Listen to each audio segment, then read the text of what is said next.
Hello दोस्तों, नमस्कार। मैं अनुराग मिश्रा आप सभी का अपने चैनल एसपीएस कंप्यूटर इंस्टीट्यूट में एक बार फिर से स्वागत और अभिनंदन करता हूं। दोस्तों, जैसा कि आपको पिछली वीडियो मैंने जहां तक पढ़ाया था उसके आगे की क्लास कंटिन्यू करते हैं। कुछ व्यक्तिगत रीजन के कारण क्लासेस कंटिन्यू नहीं हो पाई, उसके लिए सबसे पहले तो क्षमा प्रार्थी। फिर अब आपको मैं आज से वीडियो सारी आपको प्रॉपर मिलती रहेंगी। दोस्तों, अभी आपको स्क्रीन पे दिख रहा होगा, मैंने आपको इसके पहले वीडियो में बताया था कि अब आपको अगला आपका जो टॉपिक होगा सुपर टेट के बच्चों के लिए वो होगा कंप्यूटर जनरेशन। कि कंप्यूटर की पीढ़ी में कब कब कैसे कैसे कंप्यूटर का विकास हुआ, वो मैं आपको सिर्फ पॉइंट वाइज करके यहाँ पे मेंशन किया हूँ कि जिससे आपके एग्जाम में जो क्वेश्चन पूछे जाते हैं, जहां से पुट अप होते हैं, वो आपका क्लियर हो जाए और आप आसानी से उसको सॉल्व कर सकें। चलिए दोस्तों, तो सबसे पहले हम बात करते हैं प्रथम पीढ़ी की। इसका सत्र कब से स्टार्ट होता है? 1945 टू 1955।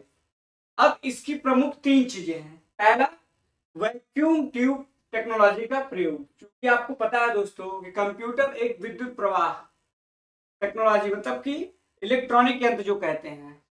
अब वो किस पे वर्क कर रहा है? पहले जनरेशन के सिस्टम वैक्यूम ट्यूब टेक्नोलॉजी पे।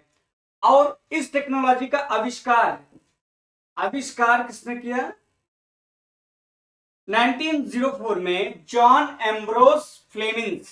आप याद कर लीजिए, वैक्यूम ट्यूब का आविष्कार किसने किया? 1904 में जॉन एम्ब्रोस फ्लेमिंग। एक बार हिंदी वालों के लिए दिक्कत है, मैं हिंदी में भी लिख दे रहा हूं। जॉन जॉन एम्ब्रोस फ्लेमिंग ने इसका आविष्कार किया। अब इसमें किस प्रकार का स्टोरेज स्टार्ट, जैसे आजकल देखते हैं आपको कि मेमोरी डिवाइस का प्रयोग किया जाता है, लेकिन उस टाइम के कंप्यूटर में क्या प्रयोग किया जा रहा था? चुंबकीय टेप, या इसी को रिबन या पंच कार्ड भी कह सकते हैं। जस्ट लाइक चुंबकीय टेप का एक मैं आपको एग्जांपल बताना चाहता हूं कि कैसा आप सोच सकते हैं। जैसे आप पहले की इससे पहले देखते होंगे, सीडी से पहले कैसेट आती थी, रील वाली, समथिंग लाइक दैट, मतलब उसी प्रकार का कुछ ये सिस्टम है। ठीक, उसके बाद इस प्रथम पीढ़ी में क्या प्रयोग किया जाने लगा? मशीनी भाषा का प्रयोग किया जाने लगा। मशीनी भाषा मतलब आपको इससे पहले भी मैंने बताया था कि कंप्यूटर आपकी मशीनी लैंग्वेज को समझता है, जो क्या है? 0 और 1। ओके दोस्तों, ये आपका 0 और 1 है। फिर अब इस पीढ़ी के प्रथम पीढ़ी के प्रथम जनरेशन के प्रमुख कंप्यूटर कौन से है? इनिया। अब इसका फुल फॉर्म भी कभी कभी एग्जाम में पूछता है कि इसका फुल फॉर्म क्या होता है, तो आप जानते रहिए, electronic numerical integrator and computer. Okay दोस्तों, तो ये प्रमुख बातें आपको, जो भी आपको मैंने स्क्रीन पे मेंशन हो रहा है, ये प्रथम पीढ़ी के जनरेशन में बताया गया, जिसका प्रयोग किया गया। और यहीं से आपके 2-4 क्वेश्चन जो भी पूछे जाएंगे, यहां से आपका क्वेश्चन हल हो जाएगा। तो अब हम लोग बात करते हैं कंप्यूटर की द्वितीय पीढ़ी की। द्वितीय पीढ़ी कंप्यूटर की 1956 टू 1964, ये इसका सत्र, इसका मेंशन है। पहला पॉइंट सिर्फ मैं आपको बात कर रहा हूं कि आप लोगों का सुपर टेट के बच्चों के लिए बहुत ब्रीफ जाने की आवश्यकता नहीं है। संबंधित जनरेशन से कौन से क्वेश्चन पुट अप हो सकते हैं, कहां से क्वेश्चन बिल्ट हो रहे हैं, कहां से पूछे जा रहे हैं, मैं पॉइंट करके आपके लिए लेके आया हूं, जिससे कि आपको कम समय में ज्यादा से ज्यादा चीजें गेन हो जाए और आपको एग्जाम में क्वेश्चन सॉल्व करने में दिक्कत ना पड़े। तो सबसे पहले बात करते हैं ट्रांजिस्टर का प्रयोग। इससे पहले मैंने आपको बताया कि किसका प्रयोग किया जा रहा था। आपको प्रथम पीढ़ी मैंने बताया ना, प्रथम पीढ़ी मैंने आपको बताया कि इससे पहले क्या प्रयोग किया जा रहा था? वैक्यूम ट्यूब का।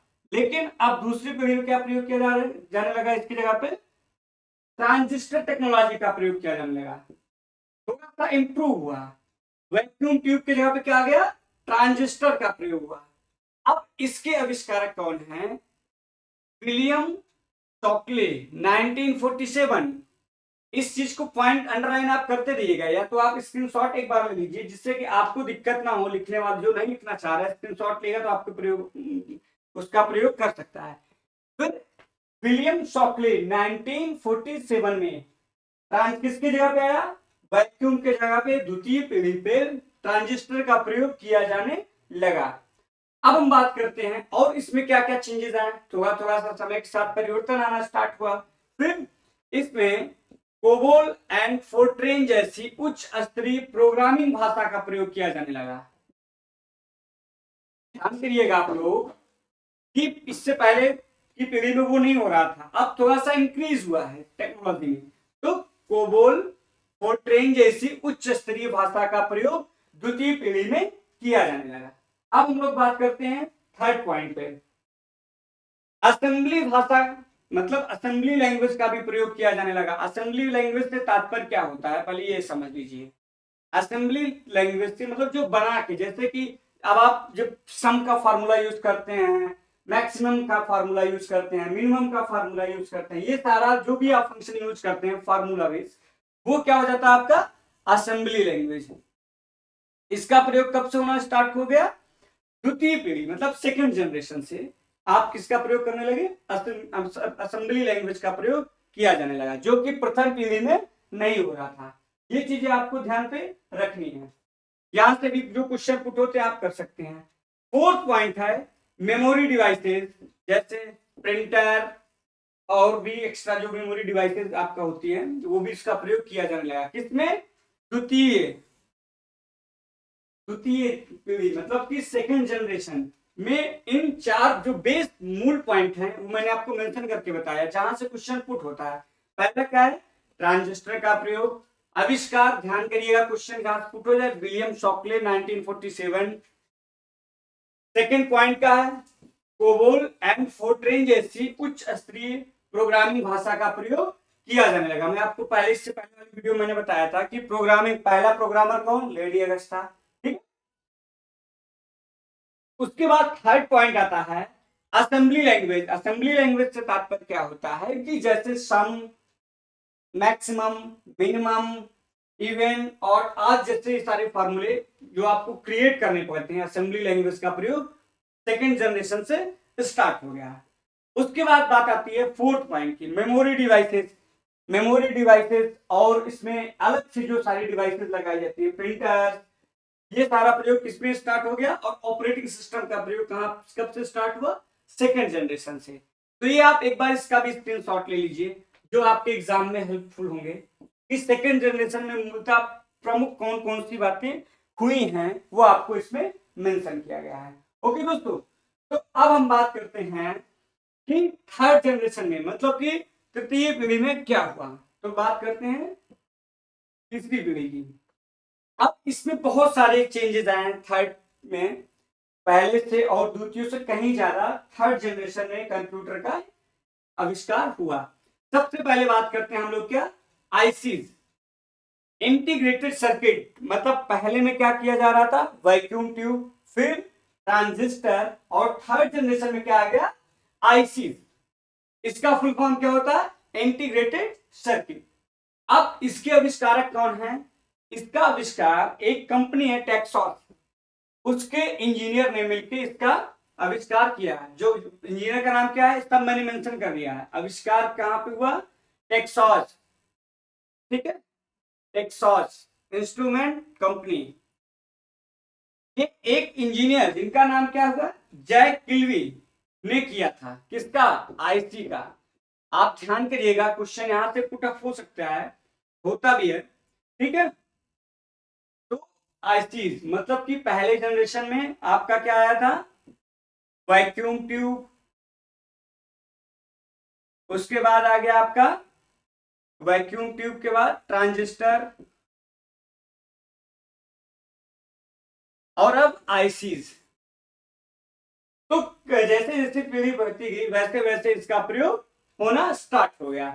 फिर हम बात करते हैं सेकेंड पॉइंट की, कि ये पहला पॉइंट हुआ कि आईसी इंटीग्रेटेड सर्किट का प्रयोग कब हुआ, थर्ड जनरेशन में। आविष्कारक कौन है, टेक्सास कंपनी के इंजीनियर जैक किल्वी ने इसका आविष्कार किया।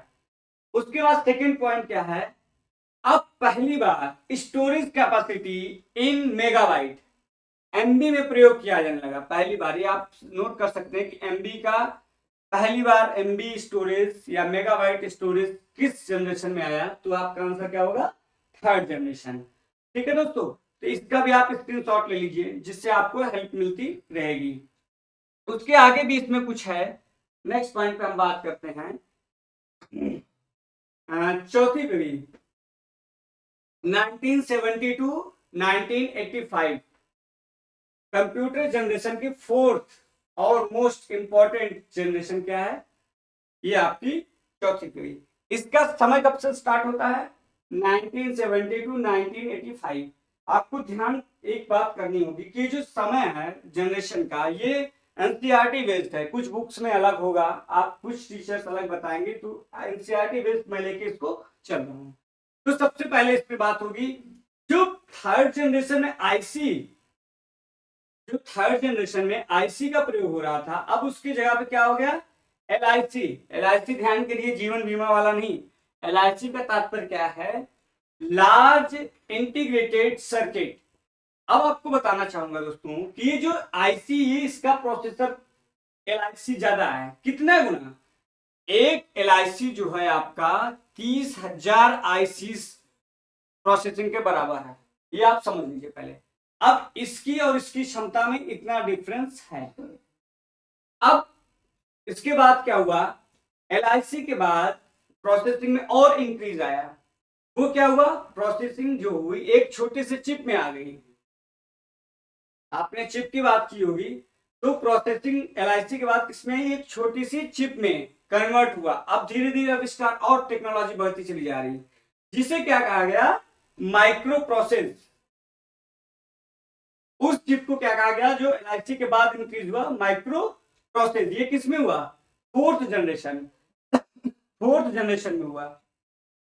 अब इस माइक्रो प्रोसेसर से क्या क्या चीजें इंक्रीज हुई, इस माइक्रो प्रोसेसर से जो भी कंप्यूटर बना उसको क्या कहा गया, माइक्रो कंप्यूटर। माइक्रो कंप्यूटर, और यहीं से क्वेश्चन पूछा जाता है कि माइक्रो कंप्यूटर का आविष्कार किस जनरेशन में हुआ, तो आपका आंसर मिल गया। अब ये जो माइक्रो प्रोसेसर है, इसको किसने बनाया, माइक्रो प्रोसेसर, इस पे बना हुआ पहला कंप्यूटर एल्टेयर, इसका पूरा नाम है एल्टेयर 8810। इसका मैंने फुल फॉर्म भी मेंशन किया है, पूछ लेता है, advanced research projects agency long range tracking and instrumentation radar.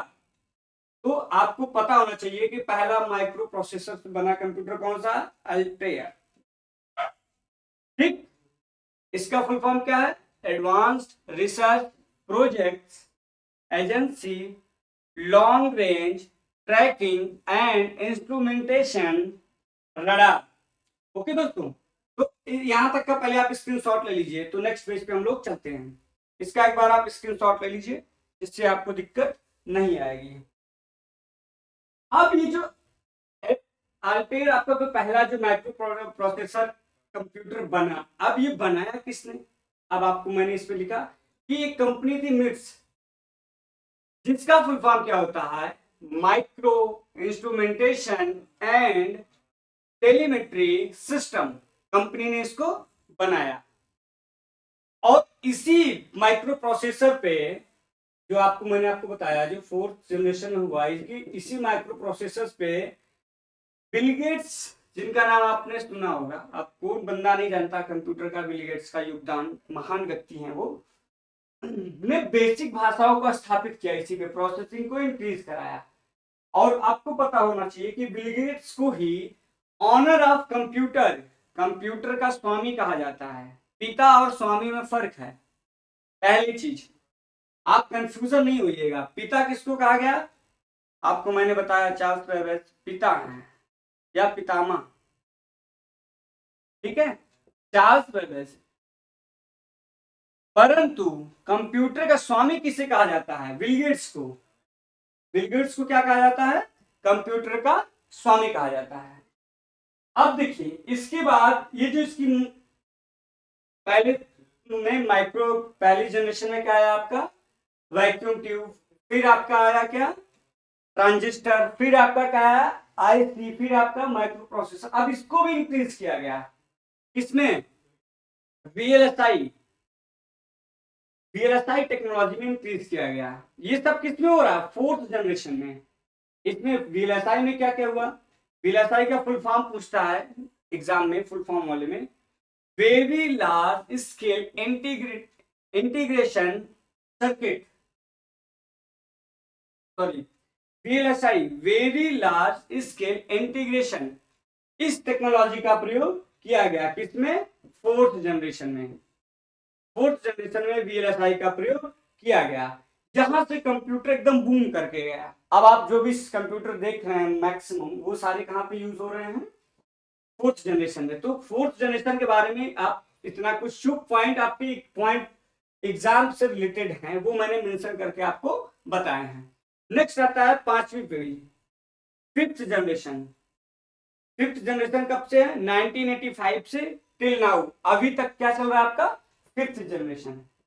अब इसमें क्या हुआ? इसमें जो भी 4th जनरेशन में हुआ है उसी को थोड़ा थोड़ा सा इंक्रीज किया गया। मतलब आप समझिए कि कृत्रिम कंप्यूटर का प्रयोग किया जा रहा है, रोबोटिक्स।